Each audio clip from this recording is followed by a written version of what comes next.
യേശുക്രിസ്തുവിന്റെ പരിശുദ്ധമായ നാമത്തിൽ എല്ലാ പ്രിയപ്പെട്ടവർക്കും മോർണിംഗ് പുതിയൊരു പ്രഭാത വചന ധ്യാനത്തിലേക്ക് സ്വാഗതം. കഴിഞ്ഞ ദിവസങ്ങൾ നമുക്ക് വളരെ അനുഗ്രഹിക്കപ്പെട്ട ആത്മീയ ചിന്തിപ്പാനും ധ്യാനിപ്പാനും തക്കോണം ദൈവം നമ്മെ സഹായിച്ചല്ലോ. ഗുണീഭവിക്കുന്നതായ ദൈവത്തിന്റെ അനുഗ്രഹങ്ങളെ കുറിച്ചാണ് നമുക്ക് വായിക്കുവാൻ പഠിക്കുവാനും സാധിച്ചത്. കർത്താവ് യേശുക്രിസ്തുവിനെ പ്രതി, സുവിശേഷത്തെ പ്രതി നമുക്ക് ഈ ലോകത്തിലുള്ള മാതാപിതാക്കൾ, നമ്മുടെ സഹോദരങ്ങൾ, നമ്മുടെ വീട്, നമ്മുടെ വരുമാന മാർഗങ്ങൾ ഒക്കെയും നഷ്ടപ്പെട്ടു പോയാൽ നഷ്ടപ്പെടാനുള്ള സാധ്യതയുണ്ട്. എന്നാൽ അതോടൊപ്പം തന്നെ നമുക്ക് ഉപദ്രവങ്ങൾ ഉണ്ടാകുമെന്നുള്ള വസ്തുത യേശു മറച്ചു വെക്കാതെ, പക്ഷേ യേശു നമുക്ക് ലഭിക്കാൻ പോകുന്ന അനുഗ്രഹങ്ങളെ കുറിച്ചാണ് കഴിഞ്ഞ ദിവസം നമുക്ക് കേൾക്കുവാൻ തക്കോണം ഇടയായി തീർന്നത്. കഴിഞ്ഞ ദിവസം നമ്മൾ ഇപ്രകാരം കേട്ടു: നമുക്ക് ലഭിക്കാൻ പോകുന്നത് 100 മടങ്ങ് അനുഗ്രഹങ്ങൾ, 100 മടങ്ങ് നമുക്ക് നഷ്ടപ്പെട്ടതിനെ ദൈവം നമുക്ക് മടക്കി തരും എന്നുള്ള വളരെ സുപ്രധാനമായ സന്ദേശം. അതേപോലെ തന്നെ നമുക്ക് നിത്യജീവനെയും ദൈവം നൽകുമെന്നുള്ളതായ വളരെ ശ്രേഷ്ഠമായ സന്ദേശം. ഇന്ന് നമ്മൾ കടന്നു പോകുന്നത് സദൃശവാക്യ പുസ്തകങ്ങളിൽ നിന്നുമാണ്. നമ്മൾ ഈ ഒരു വാക്യം എടുക്കുന്നത് ഈ മത്തായിയുടെ സുവിശേഷം 20-ാം അധ്യായത്തിൽ ഈ പ്രതിഫലത്തിന്റെ കാര്യം പറയുമ്പോൾ, ദൈവം നമ്മുടെ ജീവിതത്തിൽ, ദൈവരാജ്യത്തിൽ നമ്മൾ ദൈവത്താൽ നിയമിക്കപ്പെടുമ്പോൾ അല്ലെങ്കിൽ ആക്കപ്പെടുമ്പോൾ നമുക്ക് ലഭിക്കുന്ന മറ്റൊരു അനുഗ്രഹത്തെക്കുറിച്ചാണ് ഞാൻ നിങ്ങളോട് സംസാരിക്കാൻ ആഗ്രഹിക്കുന്നത്. സദൃശവാക്യ പുസ്തകം അതിൻ്റെ 3-ാം അധ്യായം 1 മുതൽ 6 വരെ ശലോമോൻ തൻ്റെ മകൻ എന്നവണ്ണം എഴുതുമ്പോൾ ദൈവത്തിന്റെ പക്ഷത്തു നിന്ന് ശലോമോൻ എഴുതിക്കൊണ്ട് വളരെ വ്യക്തമായി പറയുന്ന ചില വാക്യങ്ങളാണ് നമ്മൾ ഇന്നിവിടെ പരാമർശിക്കാൻ ആഗ്രഹിക്കുന്നത്. അതിൻ്റെ ഒരു പ്രധാനപ്പെട്ട ലക്ഷ്യമെന്ന് പറയുന്നത്, നമ്മുടെ ജീവിതത്തിൽ നാം ദൈവത്തെ പിൻപറ്റുമ്പോൾ, കർത്താവ് യേശുക്രിസ്തുവിനെ പിൻപറ്റുമ്പോൾ നമുക്ക് ദൈവത്തിന് മുമ്പാകെയും അതേപോലെ തന്നെ മനുഷ്യന്റെ മുമ്പാകെയും ലഭിക്കാൻ പോകുന്നതായ വിജയം, അതേപോലെ തന്നെ ദൈവം നമുക്ക് നൽകുന്നതായ കൃപ, ഈ 2 വിഷയങ്ങളെക്കുറിച്ചുമാണ് ഞാൻ നിങ്ങളോട് സംസാരിക്കുന്നത്. ഇതും ദൈവം നമുക്ക് തരുന്നതായ ഒരു അനുഗ്രഹം തന്നെയാണ്. ദൈവത്തിന്റെ മുമ്പാകെയും മനുഷ്യന്റെ മുമ്പാകെയും ദൈവം നമ്മെ ജയാളികളാക്കി ജയത്തോടെ നിർത്തി ദൈവത്തിന്റെ പ്രസാദം നമ്മളിൽ ദൈവം കൊണ്ടുവരുവാനിടയായി തീർന്നു. അതേപോലെ തന്നെ ദൈവത്തിന്റെ പ്രസാദം അഥവാ ദൈവത്തിന്റെ കൃപയും മനുഷ്യന്റെ പ്രസാദവും നമുക്ക് ഉണ്ടാകാൻ തക്കവണ്ണം ഇത് കാരണമായി തീരുന്നു എന്നുള്ളതാണ് ഇന്നത്തെ സന്ദേശത്തിന്റെ രത്ന ചുരുക്കം എന്ന് പറയുന്നത്. നമ്മൾ ഇന്ന് വായിക്കാൻ പോകുന്ന വേദഭാഗത്തിലേക്ക് നമുക്കിന്ന് കടന്നു വരാം. മകനെ, എൻ്റെ ഉപദേശം മറക്കരുത്, നിന്റെ ഹൃദയം എൻ്റെ കൽപ്പനകളെ കാത്തുകൊള്ളട്ടെ. അവ ദീർഘായുസ്സും ജീവകാലവും സമാധാനവും നിനക്ക് വർദ്ധിപ്പിച്ചു തരും. ദയയും വിശ്വസ്തയും നിന്നെ വിട്ടുപോകരുത്. അവയെ നിന്റെ കഴുത്തിൽ കെട്ടിക്കൊള്ളുക, നിന്റെ ഹൃദയത്തിന്റെ പലകയിൽ എഴുതിക്കൊള്ളുക. അങ്ങനെ നീ ദൈവത്തിനും മനുഷ്യർക്കും ബോധ്യമായ ലാവണ്യവും സൽബുദ്ധിയും പ്രാപിക്കും. 5-ാമത്തെ വാക്യം ഞാൻ ഇതിനോടൊന്ന് ചേർന്ന് വായിക്കുകയാണ്. പൂർണ്ണ ഹൃദയത്തോടെ യഹോവയിൽ ആശ്രയിക്കുക, സ്വന്തം വിവേകത്തിൽ ഊന്നരുത്. നിന്റെ എല്ലാ വഴികളിലും അവനെ നനച്ചുകൊള്ളുക, അവൻ നിന്റെ പാതകളെ നേരെയാക്കും.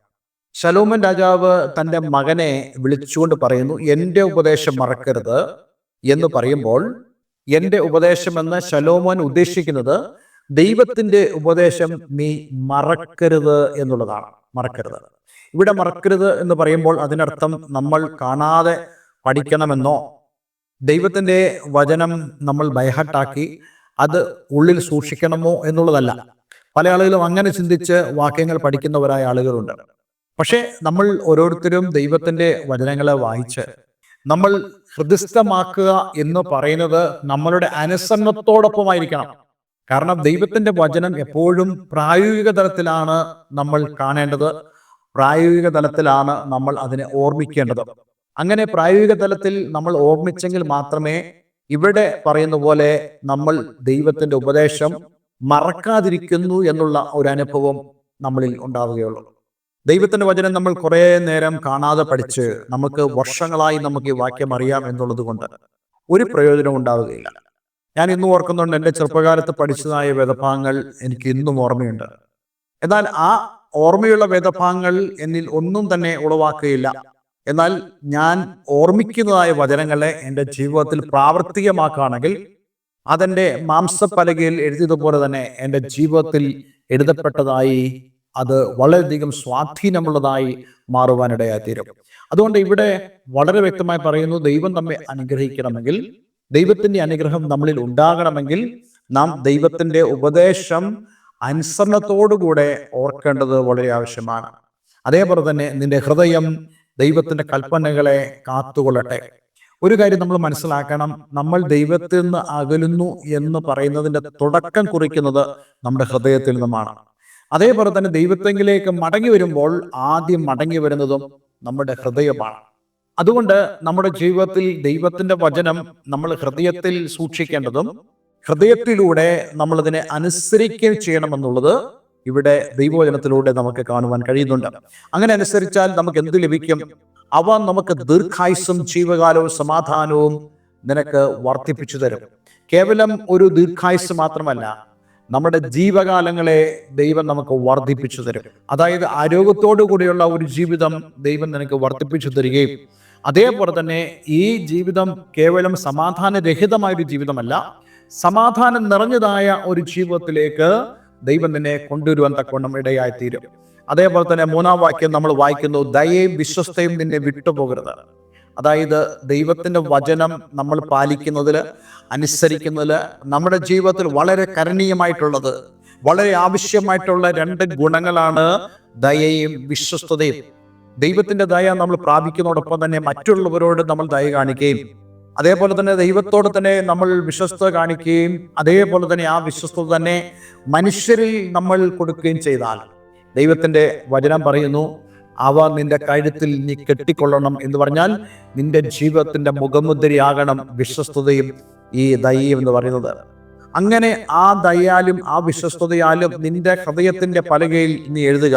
അങ്ങനെ നീ ദൈവത്തിനും മനുഷ്യർക്കും ബോധ്യമായ ലാവണ്യം സൽബുദ്ധിയും പ്രാപിക്കും. ദൈവത്തിന് മുമ്പാകെ നീ വിജയം പ്രാപിക്കും. അതേപോലെ തന്നെ ദൈവത്തിന് മുമ്പാകെ നീ ഏറ്റവും അധികം അനുഗ്രഹിക്കപ്പെടുവാൻ ഇടയായിത്തീരും. ദൈവത്തിന്റെ കൃപ ദൈവം നിങ്ങളിലേക്ക് തരുവാൻ ഇടയായിത്തീരും. ദൈവകൃപയെക്കുറിച്ച് ഞാൻ ഇതിനു മുമ്പ് നിങ്ങളോട് സംസാരിച്ചിട്ടുണ്ട്. ദൈവകൃപ എന്ന് പറയുന്നത് ദൈവത്തിന് നമ്മളോടുള്ള പ്രസാദം, അല്ലെങ്കിൽ ദൈവം നമുക്ക് തരുന്നതായി പ്രാപ്തി. അതേപോലെ തന്നെ ഇവിടെ മനുഷ്യന്റെ കാര്യം പറയുന്നു, മനുഷ്യന്റെ മുമ്പാകെയും നമുക്ക് കൃപ ലഭിക്കും, മനുഷ്യന്റെ മുമ്പാകെ നമുക്ക് പ്രാപ്തി ലഭിക്കും, മനുഷ്യന്റെ മുമ്പാകെയും നമുക്ക് പ്രസാദം ലഭിക്കാൻ തക്കോണം ഇടയായിത്തീരും നാം അവന്റെ കൽപ്പനകളെ അനുസരിക്കുമ്പോൾ. അപ്രകാരം ഒരു വിജയവും ദൈവിക നന്മയും ദൈവത്തിന്റെ പ്രസാദം നമുക്ക് ഉണ്ടാകണമെങ്കിൽ നമ്മൾ പൂർണ്ണ ഹൃദയത്തോടെ ദൈവത്തിൽ ആശ്രയിക്കണമെന്നും സ്വന്തം വിവേകത്തിൽ ഊന്നരുതെന്നും പറയുന്നു. പൂർണ്ണ ഹൃദയത്തോടെ യഹോവയിൽ ആശ്രയിക്കുക. അതുപോലെ തന്നെ നിന്റെ എല്ലാ വഴികളിലും അവനെ നനച്ചുകൊള്ളുക, അവൻ നിന്റെ പാതകളെ നേരെയാക്കും. എങ്ങനെയാണ് നമ്മുടെ എല്ലാ വഴികളിലും നമുക്ക് അവനെ നനയ്ക്കുവാൻ കഴിയുന്നത്? ഞാൻ പലപ്പോഴും പറയുന്നൊരു ഉദാഹരണമുണ്ട്. നമ്മുടെ കൊച്ചു കുഞ്ഞുങ്ങൾ, അവർ ചെറുപ്രായത്തിൽ അവർക്ക് മറ്റൊരു ടെൻഷനും ഇല്ല, മറ്റൊരു വിചാരങ്ങളോ ഒന്നുമില്ല. അങ്ങനെ ആ വിചാരങ്ങളൊന്നും ഇല്ലാത്തതിൻ്റെ പ്രധാനപ്പെട്ട കാരണം എന്താണെന്ന് നിങ്ങൾക്കറിയാമോ? കാരണം ആ കുഞ്ഞിന് മാതാപിതാക്കളുണ്ട്. തങ്ങളുടെ അപ്പൻ തങ്ങൾക്ക് വേണ്ടി കരുതുമെന്ന് ആ കുഞ്ഞുങ്ങൾ വിശ്വസിക്കുന്നു. തങ്ങളുടെ മാതാവ് തങ്ങൾക്ക് വേണ്ടി ഒരുക്കുമെന്ന് ആ കുഞ്ഞുങ്ങൾ വിശ്വസിക്കുന്നു. അതുകൊണ്ട് ഒരുക്കുന്നതിനെക്കുറിച്ചോ കരുതലിനെക്കുറിച്ചോ സാമ്പത്തിക കാര്യങ്ങളെക്കുറിച്ചോ ഈ കുഞ്ഞുങ്ങൾക്ക് യാതൊരു ടെൻഷനുമില്ല. കാരണം അവരുടെ ജീവിതത്തിൽ ഒരാവശ്യം വരുമ്പോൾ അവർ ഓർക്കുന്നതായ മുഖം, അവർ ഓർക്കുന്നതായ രൂപം എന്ന് പറയുന്നത് അവരുടെ അപ്പൻ്റെയും അമ്മയുടെയും രൂപവും മുഖവുമാണ്. അത് വരുമ്പോൾ അവർക്ക് ഭയങ്കര കോൺഫിഡൻസ് ആണ്. യെസ്, എനിക്കിത് കിട്ടും, കാരണം എൻ്റെ അപ്പനും അമ്മയും എനിക്ക് വേണ്ടി ഇത് ചെയ്തു തരും. അങ്ങനെ ചെയ്ത ചരിത്രം ഈ കുഞ്ഞിന് പറയാനുള്ളത് പോലെ തന്നെ നമുക്കൊരോരുത്തർക്കും പറയാനുള്ള ഒരു കാര്യമുണ്ട്, എൻ്റെ ദൈവം എനിക്ക് വേണ്ടി ഇതെല്ലാം സാധിക്കും. അതേപോലെ തന്നെ ഭാവിയിൽ അടുത്ത ദിവസം ചെയ്യാനുള്ളത്, തലമുറകൾക്ക് വേണ്ടി ചെയ്യാനുള്ളത്, കുഞ്ഞുങ്ങളുടെ വിദ്യാഭ്യാസമാണ്, വിവാഹം എന്ന് വേണ്ട നമ്മുടെ ഭവനത്തിൻ്റെ എല്ലാ ആവശ്യങ്ങളും, അതിന് നടുവിൽ ദൈവത്തെ നിങ്ങൾക്ക് ചിന്തിക്കുവാൻ കഴിയുന്നുണ്ടെങ്കിൽ, ദൈവം ഈ ഒരു വിഷയത്തിൽ ദൈവം എനിക്ക് വേണ്ടി പ്രവർത്തിക്കുമെന്ന് നിങ്ങൾക്ക് വിശ്വസിക്കാൻ കഴിഞ്ഞാൽ തീർച്ചയായിട്ടും ആ ദൈവത്തിൻ്റെ കൃപയും ദൈവത്തിൻ്റെ കരുണയും ദൈവത്തിൻ്റെ വിശ്വസ്തതയും നിങ്ങളുടെ മേൽ ഉണ്ടാകുമെന്നുള്ളത് ദൈവത്തിൻ്റെ വചനത്തിൻ്റെ ഉറപ്പാണ്, അതിൻ്റെ ധൈര്യമാണ്. അതുകൊണ്ട് എന്നെ കേൾക്കുന്ന പ്രിയമുള്ളവരെ, ഈ ദൈവരാജ്യത്തിൽ നമുക്ക് ഉള്ളതായ വലിയൊരു അനുഗ്രഹം ദൈവത്താൽ നമുക്ക് ലഭിക്കുന്നതായ ആ ശ്രേഷ്ഠതയാണ്, ദൈവത്താൽ നമുക്ക് ലഭിക്കുന്നതായ വിജയമാണ്. അതേപോലെ തന്നെ ദൈവത്താൽ നമുക്ക് ലഭിക്കുന്നതായ ഫേവർ, ആ ഒരു അനുകൂലത, ആ ഒരു കൃപ ആണെന്നുള്ള കാര്യം നമ്മൾ ഇന്ന് മറന്നു പോകരുത്. അതുകൊണ്ട് ഈ ദൈവവചനത്തിന് മുമ്പാകെ നമുക്ക് നമ്മെ തന്നെ ഒന്ന് സമർപ്പിക്കാം, ഒരു വാക്ക് പ്രാർത്ഥിക്കാം. സ്വർഗ്ഗപിതാവേ, ഇന്ന് ഞങ്ങളെ കേൾപ്പിച്ച വളരെ അനുഗ്രഹിക്കപ്പെട്ട മനോഹരമായ സന്ദേശത്തിനായി സ്തോത്രം. ദൈവത്തിൻ്റെ മനുഷ്യന് മുമ്പാകെ വിജയാളികളായും ദൈവകൃപ പ്രാപിച്ചവരുമായി ജീവിപ്പാൻ ഞങ്ങളേവരെയും നീ സഹായിക്കണമേ. ഈ വചനം കേൾക്കുന്ന ഏവരെയും ഞാൻ യേശുവിൻ്റെ നാമത്തിൽ അനുഗ്രഹിക്കുന്നു. പ്രാർത്ഥന കേട്ടതിന് നന്ദി. യേശു ക്രിസ്തുവിൻ നാമത്തിൽ തന്നെ. ആമേൻ, ആമേൻ. ഇന്നത്തെ വചന ധ്യാനം നിങ്ങളുടെ ജീവിതത്തിൽ വലിയ അനുഗ്രഹത്തിന് കാരണമായി തീർന്നു എന്ന് ഞാൻ വിശ്വസിക്കുന്നു. ഈ സ്ക്രീനിൽ കാണുന്ന ഫോൺ നമ്പറുകളിൽ ഞങ്ങളെ വിളിക്കുക. ആത്മീയമായ കൂട്ടായ്മയ്ക്ക് നിങ്ങൾക്ക് ആഗ്രഹമുണ്ടെങ്കിൽ അതിനും നിങ്ങൾക്ക് അവസരമുണ്ടെന്നുള്ള കാര്യം ഞാൻ ഓർപ്പിക്കുന്നു. എല്ലാവരും ദൈവം അനുഗ്രഹിക്കട്ടെ. Have A nice day. God bless you all.